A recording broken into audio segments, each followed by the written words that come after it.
Most people cannot remember the last time they felt excited about life, about a situation, about a project. They cannot remember the last time they felt the minimum amount of excitement. And it is sad, it is depressing. But you see, they remember everything when it comes to sadness and depression and anxiety and all of these things. But they do not remember the last time they felt excited. Is it because they never felt excited in the last years, in the last months? No. They felt excited at points, at certain moments in time, they actually felt excited.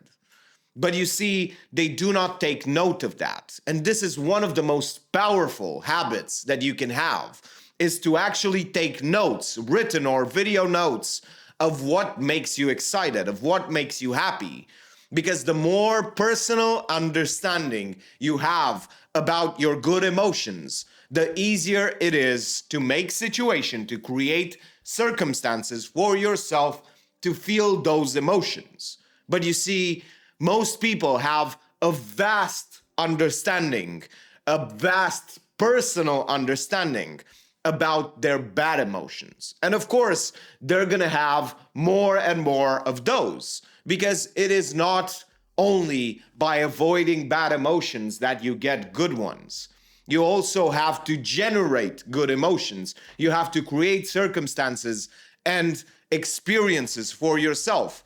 And I've said personal understanding because just understanding general ideas about happiness, general ideas about excitement and fun and adventure will not be applicable to you. You have to understand that all of these things are personal, and you have to take note of the things that actually excite you right now in your life. Not only by going back into the past, into your memories and noting them down, but when they happen, those ideas, those data points, those notes are the best ones. Because you might realize that you get excited when you have a little bit of risk involved, a little bit of something that gets you giddy, a little bit of something. So you've been avoiding that because it has the risk of making you feel bad.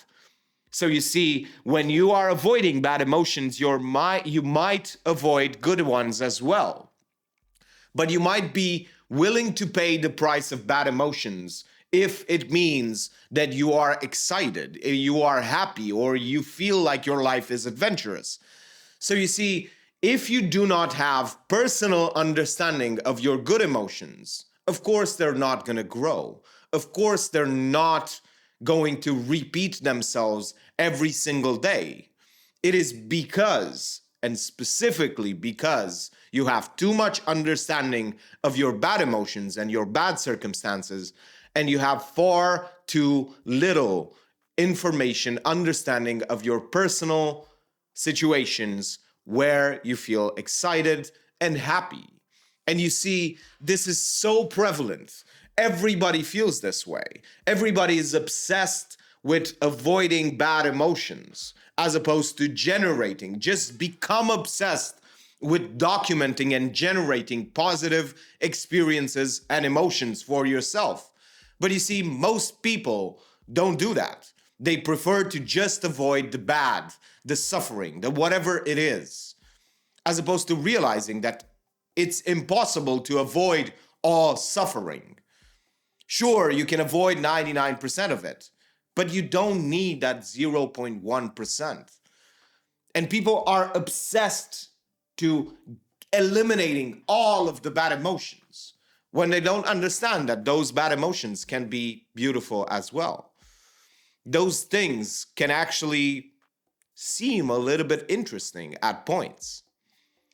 Just imagine, just make this experiment in your mind and imagine that you felt absolutely nothing. You were so detached, only pure thoughts. Imagine how bland life would be to not be able to feel anything for years.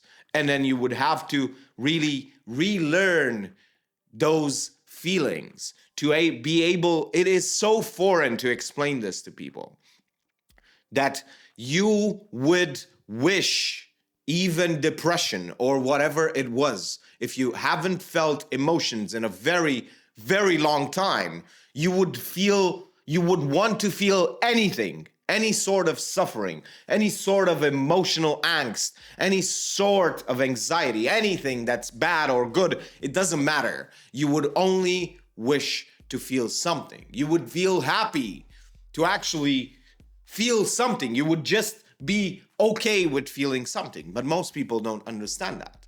They do not understand that if you have bad emotions, it doesn't matter because they are amazing compared to actually not feeling anything.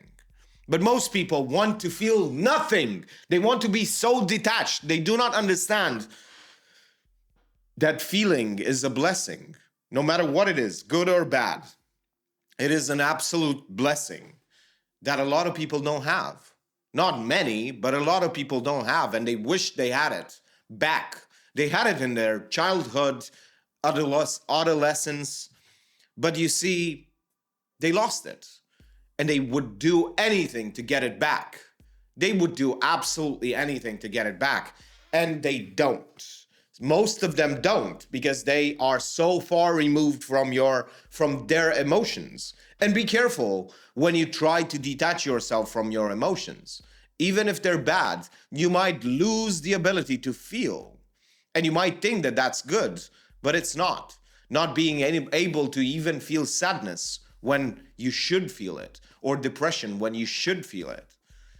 It's going to feel worse than feeling those emotions. It's not even going to feel worse. It's just going to be this stain on your head in your ideas that I'm unable to experience anything.